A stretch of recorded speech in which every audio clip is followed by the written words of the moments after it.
The Chargers' road trip continues, but they have to face their fears against one of the league's top rushing attacks. Hi, I'm James of Faithful Angelino Sports with your Week 5 Chargers preview.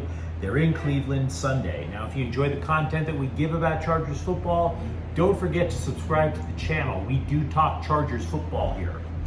So, both LA and Cleveland, they made a variety of million-dollar moves during the offseason to shore up very obvious weaknesses. For LA, it was rush defense. For Cleveland, quarterback. And both teams now, they're 2-2. I think you could argue that the Bolts' work has been a little bit more fruitful. I mean, LA last year, they were absolutely terrible against the run. Now, not exactly terrible. They are 9th, but you can still gash them every so often. Meanwhile, the Browns, of course, they went all in on Deshaun Watson, and pardon the pun, but it hasn't exactly been a happy ending. Hey-o! Cleveland, however, despite playing a backup quarterback all year so far, still poses a major threat for a number of reasons. But the primary reason is one you've never likely heard of. I used to cover the NFL before the journalism industry imploded. I covered a number of teams. I would talk to people and with inside dope on the game, and they always said, for whatever reason, that the second game of a back-to-back road trip, the visiting team, for whatever reason, is not always functioning properly, even against an inferior opponent. And you're sitting there going, why is this team struggling? I mean, it's not like the NBA where you play back-to-back games on the road on consecutive nights. There is a week apart. But for whatever reason, they don't play with a precision, with a focus. And so the Chargers have to be very much wary of that. Take for a moment the Rams. They just had a 2-game road trip. They go into Arizona, they smack the Cardinals around. Now, I will absolutely grant you that the 49ers are tougher than the Arizona Cardinals. But would you not describe the Rams' performance on Monday night as disjointed, listless, uninspired? I mean, sure, there is, like I said, a talent upgrade with the 49ers, but weren't you just a little surprised that LA was not a little bit more on point? So there's not a lot of people who know this outside of the NFL. The second game of a road trip is not smooth. Now, Jacoby Brissett, who's been playing quarterback in place of Watson, he's definitely not smooth. He's a poor man's Watson. He does do a lot of the same things that Watson does do, just not as effective. And even though Cleveland went out to get him a number 1 receiver in Amari Cooper, there's not been synergy there. But what the Browns do very well for stability is run.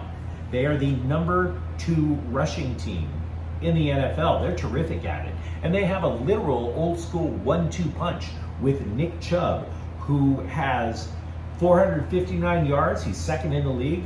Kareem Hunt has 200 yards.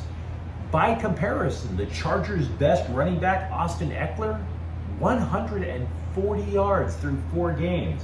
So the Cleveland Browns definitely have an advantage there because they're also running behind an offensive line where 4 of the linemen have played as a unit for 3 years. They know exactly what they're doing. Meanwhile, LA's run defense, honestly, I'm just not convinced yet. Because, yeah, again, they're 9th, which is a terrific upgrade for them, but you could still gash them. Dameon Pierce rushed for 131 yards last week for Houston. Houston, which is basically one step above an expansion team. They tore their entire team apart last year. With Cleveland, you have to gang tackle. The Browns have gained another 507 yards after initial contact. They are very difficult to bring down. And when you have something on offense that you can do that effectively, you can control the tempo of the game. Now, meanwhile, I will say when the Chargers have the ball, I do expect Justin Herbert to play better than he has in the wake of the injury. He's been healing, and the Chargers have kept him upright. The Browns, of course, they keep shuffling in defensive backs in and out, in and out. They've never found a combination that's worked. So Herbert is getting healthier. Jordan Palmer should play. Tight ends Donald Parham and Gerald Everett should play. They've been contributing. But Keenan Allen is out again. And Myles Garrett on the other side is a handful as a rushing end. You give me one good shot at Herbert and all bets are off. So I admit to you guys, I like being honest. I admit I'm a little biased. But it's not biased for Cleveland against LA. I'm biased for the running game. I love teams that can run the football. And also, I do like to listen to people who know more about football than I do. People who have been in the NFL for a long time, who say the second game of a road trip is always very difficult to win. So I'm thinking Cleveland's going to win in a bit of an upset. I do. I wouldn't go to Vegas to put money on it. But telling you guys, and if you guys after the game, if the Chargers win and you want to clown me for it, you go right ahead. I can take a joke.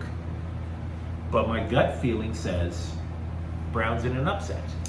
Now, if you enjoyed this content, don't forget to subscribe to Faithful Angelinos. We do talk Chargers football here. Thank you for watching. I'm James. We'll be back tomorrow. Faithful Angelinos is a Quian Corte El Queso production.